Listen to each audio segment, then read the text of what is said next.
All right, I was editing our first wedding of the year and I had a very important thought.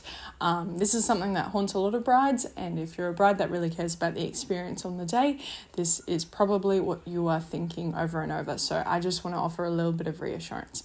Hello everyone, my name is Grace. I am the founder and owner of Budget Wedding Stories, where we help couples like you have incredible memories for affordable prices. Now, when you're a bit more on a budget, you care a little bit less about this, but it is something that still haunts your mind. And it's pretty much the idea of, I want the guests to have a good time. If they come into my wedding, if they're going to be here and do all these things, I want my wedding to be, celebrated, had fun, like us to have fun.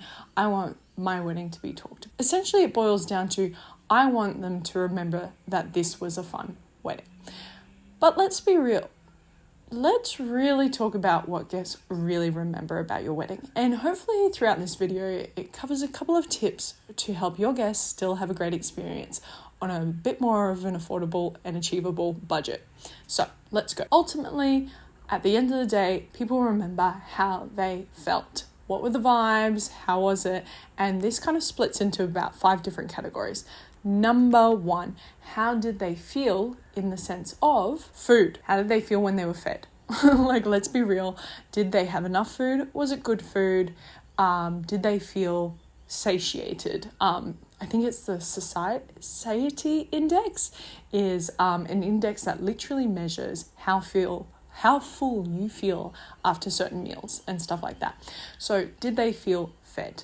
Was it food that they could eat? I know something that sticks in my mind as an example of this is that I had some friends who had a beautiful, stunning, gorgeous wedding, but everyone afterwards was like, oh, good thing you couldn't make it to the reception because a bunch of people got food poisoning from the food. Now, of course, food poisoning is something difficult that you can't exactly plan for, but it's something to keep in mind of, okay, was there food and were people fed?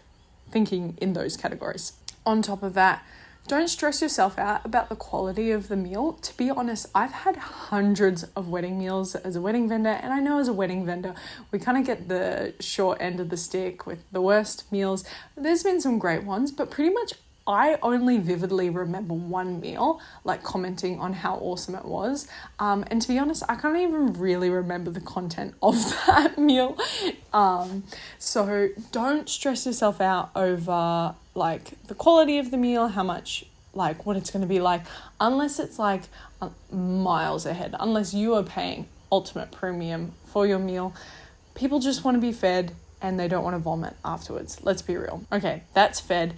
Next one, vibes. How did they feel? And this kind of goes into 3 subcategories. Number 1, did I feel comfortable? Think climate and stuff like that. Is your wedding going to be in the dead middle of summer?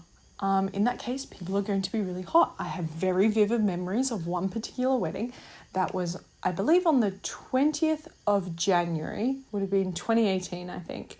And it was a stinker.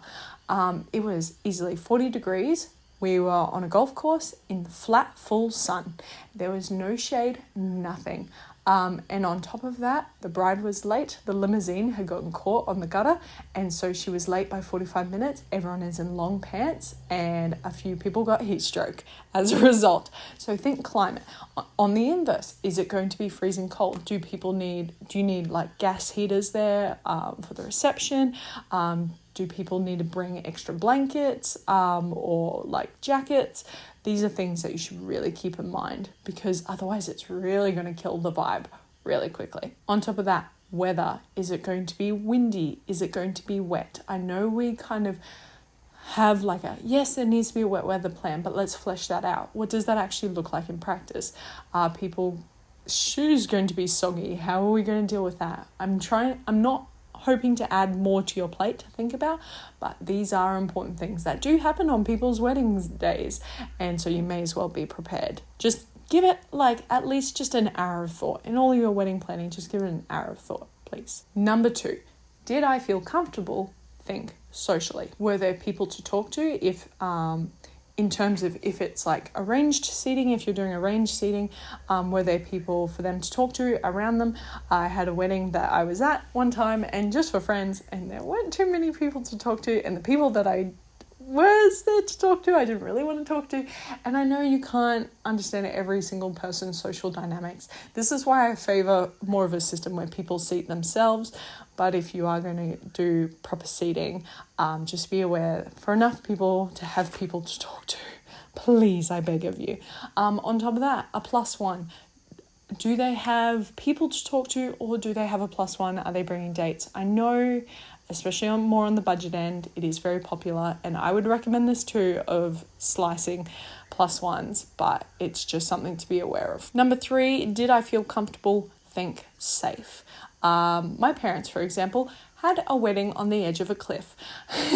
And so if you're going to do something similar, you should probably have proper precautions around that. Don't drink, for example, as number 1. But on top of that, did people feel safe in the sense of like, am I able to get home at night? Is your wedding super far away? Is it at least 2.5 hours drive afterwards? In that sense, and especially when people are trying to save money, is it kind to them for them to be driving 2.5 hours? Maybe try to see if you can organize a bit of a carpool situation. I think about that situation. Unfortunately, the horrific tragedy in the Hunter Valley, I believe it was, with the bus at the end of the night. If you can afford a bus, go for it. But yeah, just thinking about, do people feel physically safe at my day? That's something to really keep in mind with the vibes that last. All right, we've talked about being fed. We've talked about the vibes. Let's talk about the fun. Now, weddings can drag on depending on how you do it. It can be a really excellent, well done time, or it can really struggle through. So a couple of things that I would recommend, considering having some lawn games or entertainment, or like even like something as simple as like a scavenger hunt, where people go table to table to try and find each other out. It's a great conversation starter. Just other little fun mini games to keep the vibes going. Of course, if it's all one social circle and everyone's really tight, you may not need this. I know for my church, we could be talking for hours upon hours upon hours if given the chance. So it's not necessarily something that we need, but it may be something that your social circle needs. And just keeps the awkwardness at bay, especially if they're a little bit newer to the circle or a little bit more on the fringes. Okay, fed, vibes, fun. Now let's talk about sight, because a lot of people think that having a big, gorgeous wedding is one of the most essential things. And guys, let's be realistic. We're more on the budget end. You don't have to have those big, insane views. But 2 things that will help your day, if this is something that's important to you, is a photo somewhere for your guests to take with their significant other. If you think about it, everyone who does the Instagram post afterwards is always like, happy whatever, Mr. and Mrs. da da da, and they've got a shot of themselves with their +1 and maybe a shot of you. Rarely, but usually just a shot of them with their +1s. So maybe thinking about, and if this is something that is important to you, an area where they can do that, whether it's a fantastic view at your venue or location, whether it's a little photo wall, make sure the lighting is good and natural on people's faces. Those are some other things to think about as well. And then of course, number 2, the other part to this is a photo with you. Everyone wants a photo with you at some point throughout the day if they are so inclined. So making sure if you have a little section to do like a bit of a photo run or a photo blitz where you go table to table and get a photo, or something similar. And if we're being completely honest, at the end of the day, guests feed off of your vibe like nothing else. If you are stressed, people are going to get on edge. If you're chillaxed, people are going to be a lot more gracious to how the day rolls. And ultimately, at the end of the day, people really look to you and your reaction as their judge of the day. I've had some really wonderful, phenomenal weddings, and like absolutely gorgeous, run incredibly well, but the bride was on edge.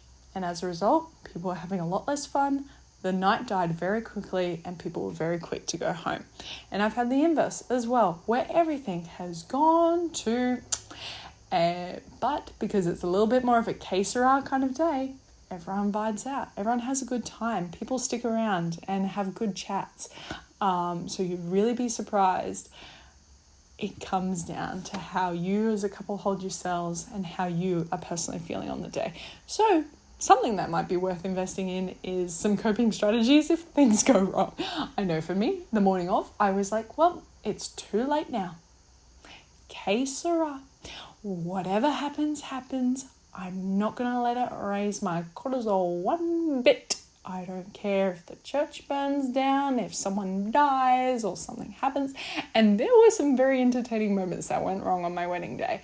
But because we had a bit more of a que sera mentality, we cruised right through and it was a wonderful day. And I hope the same for you. Anyway, stick around if you want some more fantastic ideas to help have affordable weddings. I would love to see you around. Anyway, thanks for watching. See you in the next video.